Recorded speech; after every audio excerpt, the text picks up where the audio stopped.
ہو تو ہمارے امر کو حیات دے رہے ہو، ہمارے امر کو زندگی عطا کر رہے ہو مولا، ہم جو آپ کے امر کو حیات دے۔ امام نے سبب بتایا، علت بتائی، وجہ بتائی، امام نے ریزن بتایا۔ مولا بتائیے کیا سبب ہے کیوں آپ کے امر کو حیات دے؟ امام نے ارشاد فرمایا فَإِنَّ النَّاسَ لَوْ عَلِمُوا مَحَاسِنَ كَلَامِنَا لَاتَّبَعُونَا، اس لیے کہ جب لوگوں کو ہمارے کلام کا حسن سمجھ میں آئے گا تو پھر لوگ ہماری اتباع کریں گے، پھر لوگ ہماری پیروی کریں گے، لوگ ہمارے دروازے پر آئیں گے، غیروں کے دروازے پر نہیں آئیں گے۔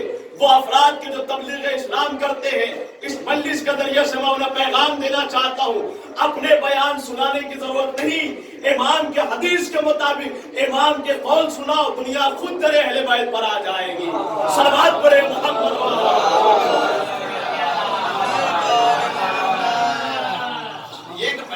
معلوم تو ہو امام کے حسن کا کلام کیا، پھر کلام میں حسن کیا ہے۔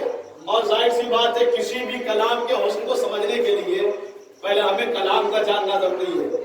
جب ہم کلام کو جانیں گے تو پتہ چلے گا کلام میں حسن کتنا ہے۔ ہمیں غیروں کے دروازے پر جانے کی ضرورت نہیں کہ ہم غیروں سے پوچھیں اصول حیات کیا ہے۔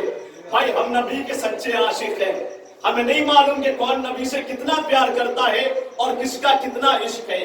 ہم اپنے عشق کے ذمہ دار ہیں، ہم اپنی محبت کے ذمہ دار ہیں۔ ہم تو نبی کو بھی مانتے ہیں، نبی کی بھی مانتے ہیں۔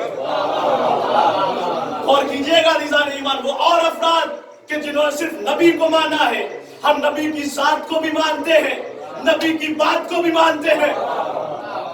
ہم نے نبی کو بھی مانا ہے، نبی کی بھی مانی ہے۔ کہنے لگے کیا مطلب؟ صاحبہ نے تشریف فرمائے، ہم نے کہا نبی نے ارشاد فرمایا متفق علیہ طور پر علماء اہل سنت نے اور علماء اہل تشیع نے حضور کی یہ حدیث نقل کی کہ نبی نے ارشاد فرمایا انی تارک فیکم الثقلین، کہ میں تمہارے درمیان دو گرا قدر چیزیں چھوڑے جا رہا ہوں، ایک قرآن ثابت ہے، ایک قرآن ناطق ہے۔ دیکھو ان سے متمسک رہنا، یہ دونوں جدا نہ ہوں گے، حوض کوثر پر ہمارے پاس آئیں گے۔ اگر تم بھی ان کے ساتھ ساتھ رہو گے تو تمہیں بھی نجات ملے گی، تم بھی حوض کوثر پر آؤ گے۔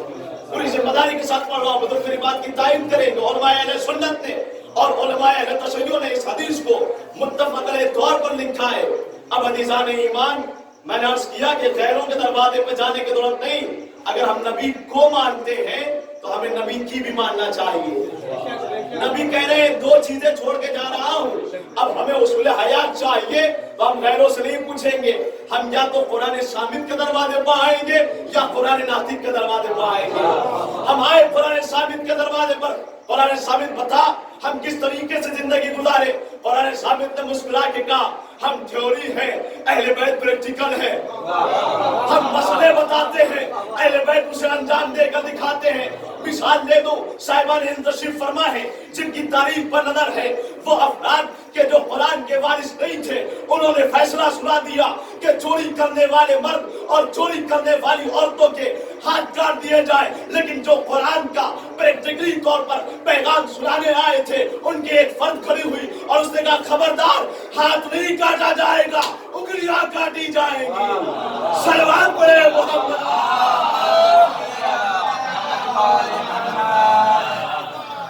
ثابت نے کہا ہم تھیوری ہیں، اہل بیت پریکٹیکل ہیں، ہم مسئلے بتاتے ہیں، اہل بیت اسے انجام کر کے دکھاتے ہیں۔ اب ہمارے اہل بیت کے دروازے پر مولا بتائیے اصول حیات کیا ہے، ہم کس طریقے سے زندگی گزاریں۔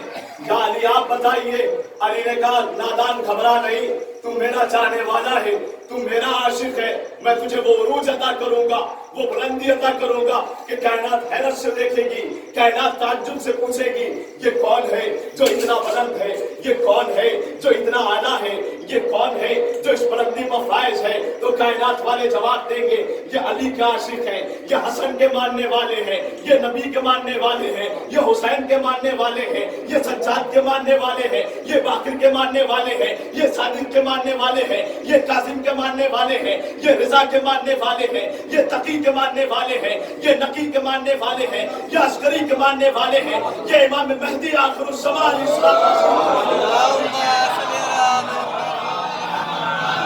ان کے ماننے والے ہیں۔ کائنات انہیں حیرت سے جواب دے گی یا علی بتائیے ہم کس طریقے سے زندگی گزارے۔